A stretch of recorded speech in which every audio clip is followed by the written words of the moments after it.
The digital landscape has evolved into a vast expanse where barriers of entry are lower than ever before. What was once a carefully curated and closely guarded niche market has now become a bustling marketplace open to all. This democratization means that anyone with a camera and a computer can carve out their own space. In the Philippines, this has evolved into a negative atmosphere where so-called vloggers have tried often unsuccessfully to package themselves in with the interests surrounding the keyword Philippines and expat. Expat Vloggers started off as a niche channel selling information on the Philippines, which included a paid course. This was a first in selling the Philippines off as a retirement destination with the opportunity to sell off the lifestyle and its experiences. And so, the expat vlogging community, especially in Dumaguete City, once a tranquil haven known as the City of Gentle People, Dumaguete's serene landscape began to shift with the arrival of seasoned Western travelers. Drawn by tales of its gentle populace and idyllic setting, these voyagers from afar sought the city's promise of a peaceful retirement paradise. As they settled, their presence became woven into the fabric of the community, introducing a blend of cultures and experiences that added new dimensions to the city. So the Dumaguete expat vlogging community and Calvin from the channel Sunshine Shoulders considers Expat Vloggers to be their patron saint. Expat is their Socrates. Even Andy Omar, the El Salvadorian expat version of Donnie Brasco, launched his platform and channeled off the success of Expat. Andy Omar is like Mellitus in this scenario though, as Expat's arch-nemesis. Daddy Paul from Old Dog New Tricks, the godfather of Dumaguete, is like Plato, Socrates' most renowned student who has since become the big fish amongst the expat community in Dumaguete.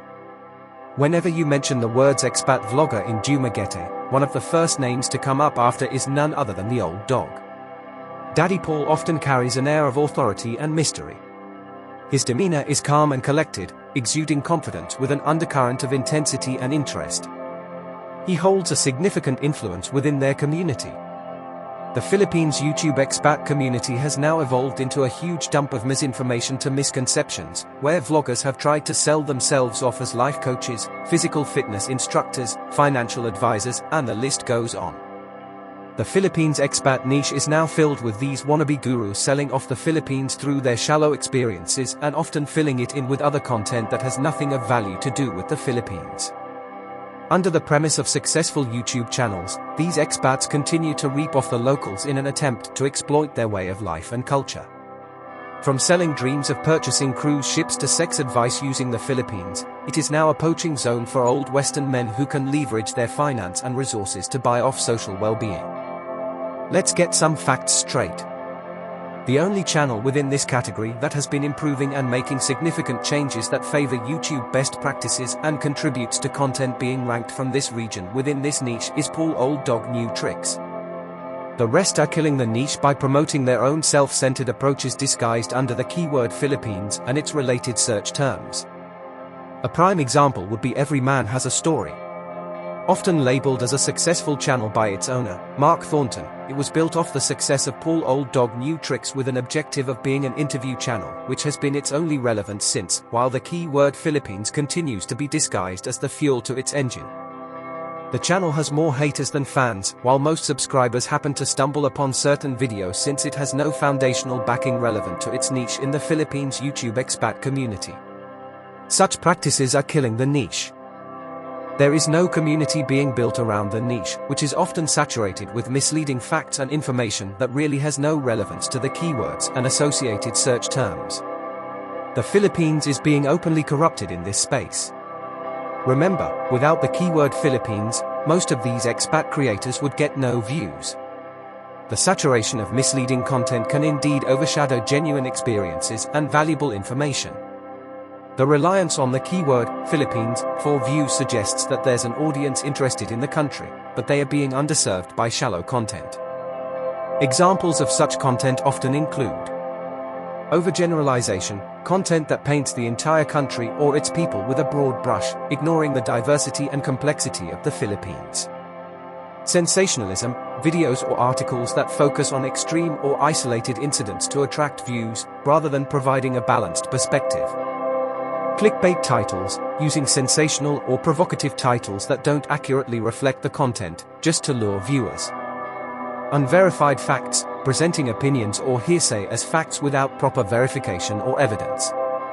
The niche is now saturated with negative content that does not capture the truths and realities associated with life in the Philippines as an expat. Most of the expat gurus barely if not rarely leave their house. Life as an expat in the Philippines can be a canvas of vibrant experiences, far removed from the confines of a single narrative. It's a journey that unfolds in the bustling streets, amidst the tranquil beaches, and within the warm embrace of its people.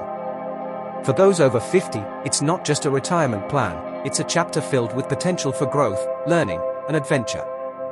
The truth is, life here is textured with nuances that no guru can fully encapsulate from their living room.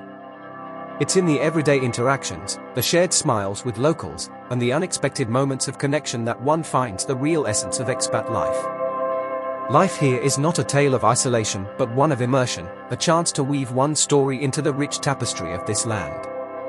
It's an invitation to step out, engage, and let the genuine experiences challenge and change you.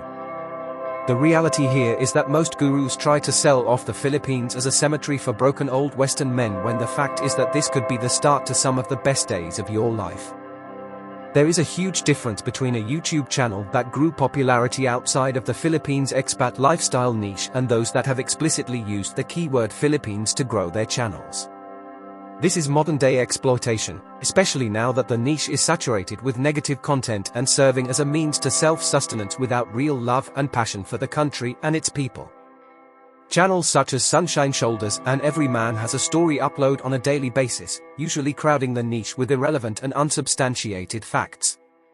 The key to content creation is quality over quantity, yet every day we see shallow research being presented under the disguise of the Philippines. In the realm of content creation, especially when it pertains to the rich tapestry of life in the Philippines, there lies a profound responsibility to transcend beyond the surface. It demands a deeper engagement, a willingness to understand its history, its triumphs, and its challenges. Content that captures the essence of the Philippines goes beyond the picturesque beaches and the allure of a cost-effective lifestyle. It delves into the heart of its people, their daily lives, their dreams, and their realities. Quality content serves as a bridge that connects worlds, fostering understanding and respect. It's about crafting narratives that resonate with truth and offer a window into the genuine expat experience, one that is as complex and nuanced as the country itself. For those who seek not just a paradise retreat but a meaningful cultural exchange, this approach to content creation is not just preferred, it's essential to safeguarding the niche. The Philippines does not need another era of colonialism. They are a free and independent nation. People here are not poor. They are rich in culture, values, heritage, tradition, and family bonds that transcend beyond the immediate family. When building narratives, it is essential to capture two sides of the story and not just one for the sake of views. The Philippines is not an happy ending. It is the beginning of many endings.